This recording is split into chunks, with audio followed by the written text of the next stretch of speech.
চীনের রাষ্ট্রদূত ইয়াও ওয়েন বলেছেন, বাংলাদেশ ও চীনের মধ্যে মুক্ত বাণিজ্য চুক্তি সই হলে সে দেশ থেকে আমদানি করা পণ্যের ট্যারিফ কমে যাবে।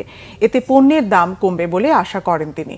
আর বাণিজ্য প্রতিমন্ত্রী আহসানুল ইসলাম টিটু বলেছেন, এফটিএ সই হলে দুই দেশ কিভাবে সমান লাভবান হবে সে বিষয়গুলো দেখতে হবে। চীনা দূতাবাসে ফ্রি ট্রেড এগ্রিমেন্ট নিয়ে আয়োজিত সেমিনারে একথা বলেন তিনি। ইয়াওয়েন বলেন, মূল্যস্ফীতি কমাতে দুই দেশের মধ্যে এফটিএ গুরুত্বপূর্ণ ভূমিকা রাখবে। কাঁচামালের দাম কমলে বাংলাদেশি রপ্তানি পণ্যের গুণগত মান বাড়বে। তিনি বলেন, এতে বৈশ্বিক বাজারে এই দেশের পণ্য প্রতিযোগিতায় টিকে থাকবে। এর ফলে বাংলাদেশের রিজার্ভ বাড়বে বলে আশা করেন চীনের রাষ্ট্রদূত। এফটিএ বাস্তবায়ন হলে চীনের বিনিয়োগ বাড়বে জানিয়ে তিনি বলেন, এতে দেশে কর্মসংস্থান আরও বাড়বে। 2041 সালের মধ্যে লক্ষ্য অর্জন করতে হলে বাংলাদেশের বিভিন্ন দেশের সঙ্গে মুক্ত বাণিজ্য চুক্তি করা উচিত বলে মনে করেন ইয়াওয়েন। অনুষ্ঠানে প্রধান অতিথির বক্তব্যে বাণিজ্য প্রতিমন্ত্রী আহসানুল ইসলাম বলেন, এফটিএ সই হলে দুই দেশ কিভাবে সমান লাভবান হবে সে বিষয়গুলো দেখতে হবে।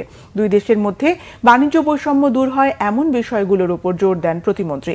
চীন বাংলাদেশের দ্বিতীয় বৃহত্তম বিনিয়োগকারী দেশ মন্তব্য করে আরও চীনা বিনিয়োগের আহ্বান জানান তিনি।